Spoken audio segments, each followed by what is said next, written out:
नमो भगवते वासुदेवाय। अब तक श्रीमद् भागवत कथा के 10वें स्कंद के 23 अध्याय हम आपको सुना चुके हैं। आज 24वां अध्याय।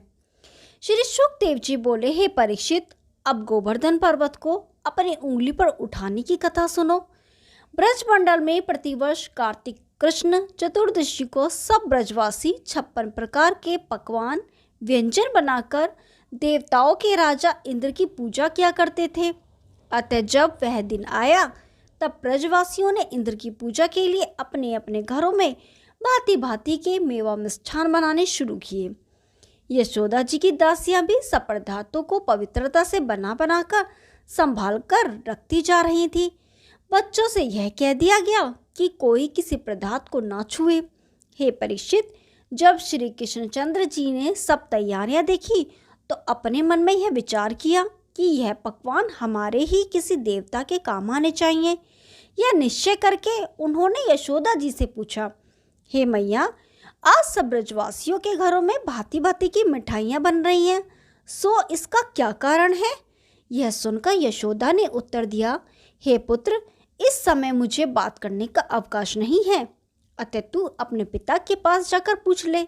यह सुनकर श्री कृष्णचंद्र जी नंदराय जी के पास जाकर पहुँचे और उनसे इस प्रकार कहने लगे, हे बाबा, आज यह किस देवता की पूजा की तैयारी हो रही है? आप मुझे बताएं। बड़ों को उचित है कि वे छोटों को अपने कुल की रीति बता दिया करें। नंद जी ने उत्तर दिया, हे पुत्र, क्या तुमने अब तक इस पूजा का हाल नहीं सुना? हम सब ब्रज के लोग प्रतिवर्ष देवराज इंद्र की पूजा किया करते हैं। यह सब सामग्री मेघों के राजा इंद्र की पूजा के लिए बन रही है। उनकी पूजा करने से वर्षा अच्छी होती है। हमारे बहुत दिनों से यह पूजा होती चली आ रही है। यह सुनकर श्री कृष्ण जी कहने लगे, हे बाबा, इंद्र की पूजा से आपने अब तक क्या पाया है? मैंने सुना है इंद्र तो कभी यहाँ आता भी नहीं, सारे पकवान उसके चाकर समेट ले जाते हैं। संसार में धर्म 3 प्रकार के कहे गए हैं। पहला वेद शास्त्रों में वर्णित, दूसरा लोक व्यवहार का तथा तीसरा अपनी इच्छा का। इसमें शास्त्र के प्रमाण से जो धर्म किया जाता है उसका फल तो ठीक होता है, शेष सब निष्फल हो जाते हैं। इंद्र किसी को भी अपना स्वर्ग का सिंहासन नहीं देता। वह किसी को पुत्र, बंधु, आयु या बल भी नहीं देता। वह स्वयं ही युद्ध में दैत्यों से हार जाता है। उस समय दूसरे देवता उसकी सहायता को जाते हैं। अतः ऐसे निर्बल की पूजा करने से आपको क्या मिलेगा? वर्षा होने की बात की भी कुछ सही नहीं है। सूर्य देवता 8 महीने तक पृथ्वी का जल सोखते हैं। वही जल 4 महीने बरसता है। उसी के बाद अन्न, घास आदि की उत्पत्ति होती है। अतः हे पिता, हम वैश्य वर्ण के हैं तथा हमारे यहाँ बहुत सी गौएं हैं। गायें ही देवता हैं, अतः हमारा नाम ग्वाला पड़ा है। हमारा कर्म खेती, व्यापार तथा गो ब्राह्मणों की सेवा करने का है। अपने वर्ण का धर्म कभी नहीं छोड़ना चाहिए। जो लोग अपने धर्म को छोड़कर दूसरों का धर्म ग्रहण करते हैं, उन्हें ऐसा समझना चाहिए जैसे कुलवती स्त्री अपने पति को छोड़कर पराये पुरुष के पास रहे। इसलिए हे बाबा, यदि आप मुझ बालक का कहना माने तो गोवर्धन पर्वत की पूजा करें। ब्रज में गोवर्धन ही बादलों को रोककर वर्षा कराते हैं। इसी पर्वत के वनों में चरकर हमारे बछड़े तथा गो पलते हैं। उन्हीं के दूध घी से हमारी आजीविका चलती है। अपने पालनकर्ता को राज्य देवता मानना चाहिए। इसलिए आप गोवर्धन पर्वत की पूजन किया करो तथा उन्हें भोग लगाकर गौ, ब्राह्मण एवं ब्रजवासियों को भोजन कराइए। इससे अन्य वर्षों की अपेक्षा इस बार अधिक वर्षा होगी। श्री श्याम सुंदर के ऐसे वचन सुनकर नंद, उपनंद आदि ने प्रसन्न होकर परस्पर इस प्रकार कहा, हे भाई, कृष्ण ने जो बात हमसे कही है वह कुछ उचित तो मालूम होती है। सब लोग यदि राजी हों तो अगली बार गोवर्धन की पूजा ही कर ले। इस प्रकार का निश्चय करके नंदराय जी ने सब गांव में एक ढिंढोरा पिटवा दिया कि कार्तिक शुक्ला प्रतिपदा के दिन हम सब लोग गोवर्धन पर्वत की पूजा करने के लिए चलेंगे। हे परीक्षित, नंद उपनंद की इस आज्ञा को सुनकर सब लोगों को अत्यंत प्रसन्नता हुई। तब सब ग्वाल वालों ने अपनी अपनी गायों तथा बछड़ों के शरीर, सींग, पूंछ, रंग और उनके गले में घंटे बांध दिए और अनेक प्रकार के मोर पंखों के आभूषण बनाकर उन्हें सजाया। तदंतर कार्तिक शुक्ला प्रतिपदा के दिन सब ब्रजवासियों ने स्नान कर बैलगाड़ियों में सामग्री रख ली। फिर सब स्त्री पुरुष बालक रंग बिरंगे सुंदर आभूषण पहन नंद तथा वृषभानु आदि के साथ गोवर्धन पर्वत की पूजा करने के लिए चले।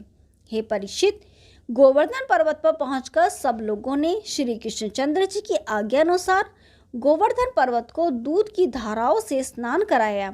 दही, शहद, फूल, चंदन, माला, वस्त्रों आदि से उनका श्रृंगार किया। फिर अनेक प्रकार के पकवान श्री गिरिराज गोवर्धन देवता के प्रसाद हेतु अर्पण किए।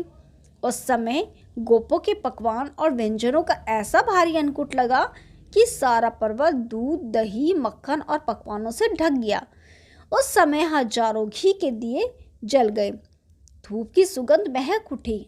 अनेक मांगलिक बाजे, नगाड़े, शंख, दुंदुभी भरी बजने लगी। श्री कृष्ण जी ने गोपों से कहा, अब तुम हम सब गिरि देवता को देखोगे तो प्रत्यक्ष प्रकट होकर इस सामग्री का भोजन करेंगे। उस समय श्री कृष्णचंद्र जी एक विशाल चतुर्भुजी, तेजस्वी और परम सुंदर स्वरूप धारण कर गोवर्धन के रूप में प्रकट हो गए। उधर एक रूप से तो श्री कृष्णचंद्र जी इस प्रकार प्रकट हुए, इधर दूसरे रूप में सब ब्रजवासियों को पुकार कर कहने लगे कि देखो, श्री गोवर्धन जी साकार रूप में प्रकट हुए हैं। गोपों ने उस मनोहारी रूप को सम्मुख देखा तो मन में अत्यंत प्रसन्न हो उन्हें दंडवत कर आपस में कहने लगे कि इंद्र ने तो हमें आज तक कभी दर्शन नहीं दिया, परंतु यह तो पहली बार ही प्रकट हो गए हैं। हमारे बड़ों ने बड़ी भूल की जो ऐसे प्रत्यक्ष देवता को छोड़कर अब तक इंद्र की पूजा करते रहे। उस समय श्री कृष्णचंद्र जी ने सबको ग्वालों से कहा कि तुम लोग इनको अपने हाथों से पकवान दो तो ये स्वयं हाथ बढ़ाकर खा लेंगे। यह सुनकर जब ग्वालों ने भोजन गिरिराज को दिया तो गोवर्धन महाराजा अपने हाथ बढ़ाकर उसे उठा उठा कर खाने लगे। यह देखकर नंद, उपनंद, वृषभानु आदि सभी गोप ग्वाले अत्यंत प्रसन्न होकर उनकी जय जयकार करने लगे। फिर सब गोपों ने श्री कन्हैया जी के कथनानुसार वह सब सामग्री अपने छकड़ों में लाद दी और दूध के बड़े बड़े कलश, चंदन, रोली, हल्दी, केसर, पुष्प छिड़कते श्री गिरिराज महाराज की परिक्रमा को चले। रास्ते में वे सब ब्रजवासियों, ऋषि मुनियों, गायों और मोर, बंदरों को प्रसाद लुटाते जाते थे। बाजों की ध्वनि और दीपकों एवं अग्र चंदनादि के पात्रों के साथ श्री गिरिराज महाराज की यह 7 कोस की परिक्रमा पूर्ण करके गोपों ने लौटकर पुनः श्री गिरिराज जी का पूजन किया और उनका अंग स्वच्छ वस्त्रों से पोंछकर श्री गिरिराज देवता का अति सुंदर श्रृंगार किया।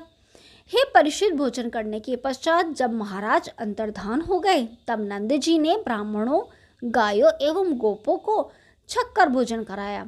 फिर सब बचे हुए ग्वाल वाले सहित आपने ही भी भोजन किया।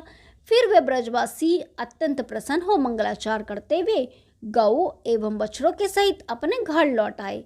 उसी दिन से संसार में गोवर्धन पूजा अन्नकूट प्रसिद्ध हुई, जिसे लोग दिवाली के दूसरे दिन घर में मनाते हैं। श्री गिरिराज की पूजा करने से घर में अन्न और धन की कमी नहीं रहती। ओम नमो भगवते वासुदेवाय। 24वां अध्याय समाप्त हुआ। अब 25वां अध्याय। श्री शुकदेव जी बोले, हे राजा परीक्षित, सुनो। जब उस वर्ष में इंद्र ने अपनी सभा के देवताओं से यह पूछा कि अब की बार ब्रज से हमारी पूजा क्यों नहीं आई, यह सुन कुछ देवताओं ने उसे बताया कि प्रतिवर्ष सभी ब्रजवासी आपकी पूजा किया करते थे, परंतु इस वर्ष नंदराय के कृष्ण नामक बालक के कहने पर उन सब ने गोवर्धन पर्वत का पूजन किया है और आपका पूजन हटा दिया है। यह सुनकर इंद्र ने अत्यंत क्रोध करके कहा, इन ब्रजवासियों के पास अधिक धन हो जाने के कारण इन्हें अभिमान उत्पन्न हो गया, इसलिए उन्होंने मेरी पूजा बंद कर दी है। अब मैं उन्हें फिर दरिद्री बना दूंगा। जिस कृष्ण के कहने पर ब्रजवासियों ने मेरा अपमान किया है, मैं उसका भी गर्व नष्ट कर दूंगा। अब तक जो ब्रज का स्वामी मैं था, परंतु अब वह बालक उनका स्वामी बने, यह मुझे कैसे सहन होगा। इतना कहकर इंद्र ने महाप्रलय के वर्षा वाले मेघों को अपने पास बुलाया। हे परीक्षित, जब इंद्र की आज्ञा सुनकर वर्षा विद्या जानने वाले कि स्वामी देवता उनके पास पहुंचे, तब इंद्र ने उन्हें आज्ञा दी कि तुम ब्रज के ऊपर चले जाओ और वहां इतना पानी बरसाओ कि सब ब्रजवासी बह जाएं। उस समय इंद्र की आज्ञा से सभी मेघ पति देवता 49 वनों में और प्रलयकारी मेघों सहित ब्रजमंडल के ऊपर जाकर घनघोर वर्षा करने लगे। सब और जोरों की आंधी चलने लगी और बादलों के आ जाने से अंधकार हो गया, कहीं भी कुछ दिखाई नहीं देता था। यह दशा देखकर श्री मदन मोहन जी ने हंसते हुए बलराम जी से कहा, हे भैया देखो, अपनी पूजा न पाने के कारण इंद्र ने खिसियाकर महाप्रलय का पानी बरसाना आरंभ कर दिया है। मेरे कहने से सब ब्रजवासियों ने गोवर्धन की पूजा की थी, इसलिए अब मुझे इंद्र का गर्व भी मिटा देना चाहिए। उधर नंद यशोदा आदि सब गोपी ग्वाल मन में बहुत पछताते हुए यह कह रहे थे कि इंद्र की पूजा हटाने का फल अब हमारे सामने आ गया, भला इस संकट से हमारे प्राण कैसे बचेंगे।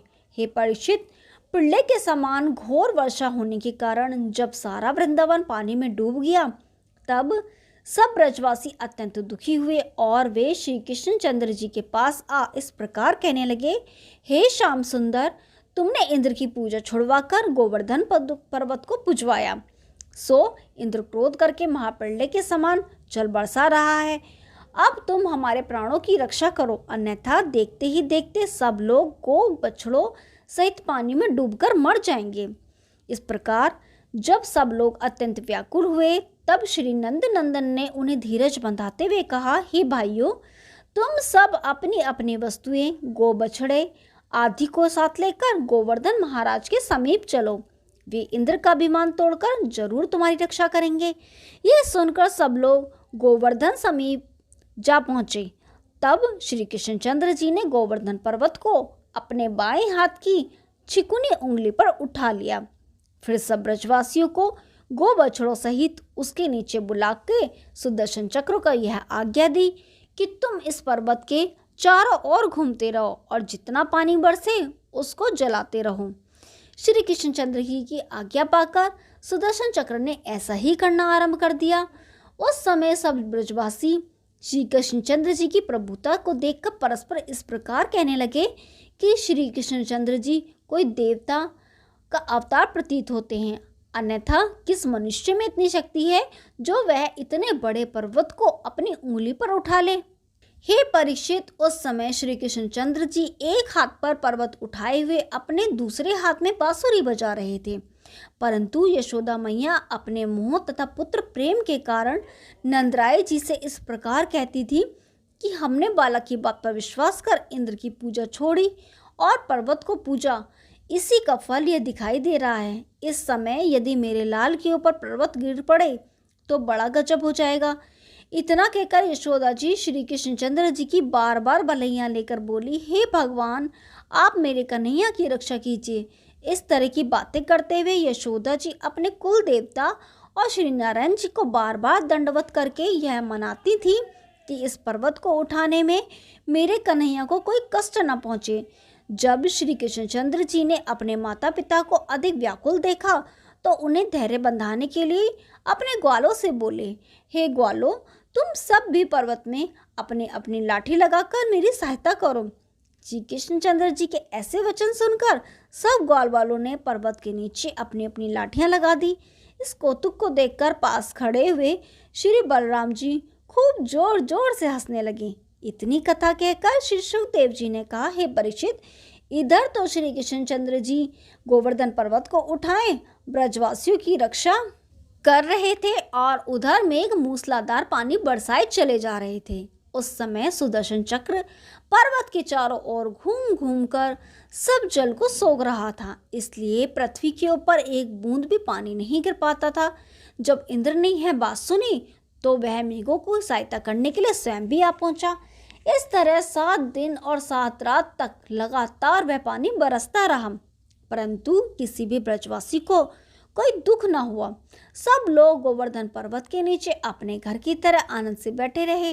हे परीक्षित, 7 दिन तक सभी ब्रजवासी ब्राह्मणों से भगवान की कथाएं सुनते रहे तथा श्री कृष्ण जी के मुखारविंद के दर्शन रूपी अमृत को पीते रहे। अतः किसी को वह समय कुछ जान जाता मालूम नहीं हुआ। अस्तु, जब मेघों का सब पानी समाप्त हो गया, उस समय इंद्र अत्यंत लज्जित हो अपने स्थान को लौट गया। जब उसने देवताओं को यह हाल सुनाया तो उन्होंने उत्तर दिया, हे इंद्र, जब पृथ्वी पर पापियों का बोझ बढ़ जाता है उस समय श्री हरि अवतार लेकर उसका दुख दूर करते हैं। इस समय श्री नारायण जी ने श्री कृष्णचंद्र जी के रूप में अवतार लिया है। देवताओं के मुख से ऐसे वचन सुनकर इंद्र अपने मन में बहुत पछताने लगा। उसे निश्चय हो गया कि श्री हरि के अतिरिक्त अन्य किसी मनुष्य में इतनी शक्ति नहीं हो सकती जो 7 दिन तक गोवर्धन पर्वत को अपनी कन्नी उंगली पर उठाकर उसकी प्रलयकारी वर्षा को बेकार कर दे।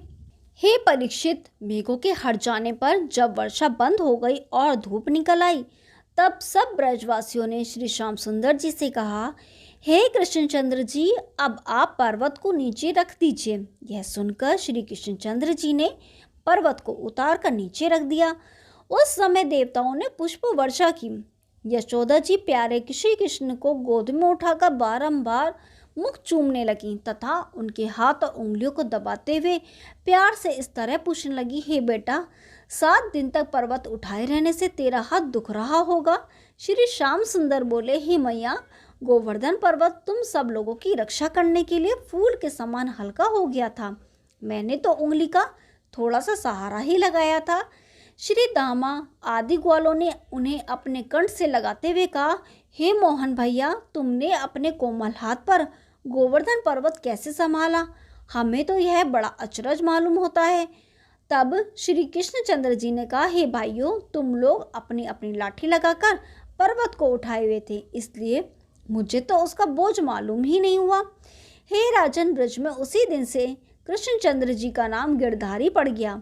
तत्पश्चात श्री कृष्णचंद्र जी ने सब लोगों को सुनाकर कहा, हे भाइयों, गोवर्धन महाराज ने ब्रज को डूबने से बचाया है, अतः अब सब लोग प्रसन्नतापूर्वक इसका पूजन किया करो।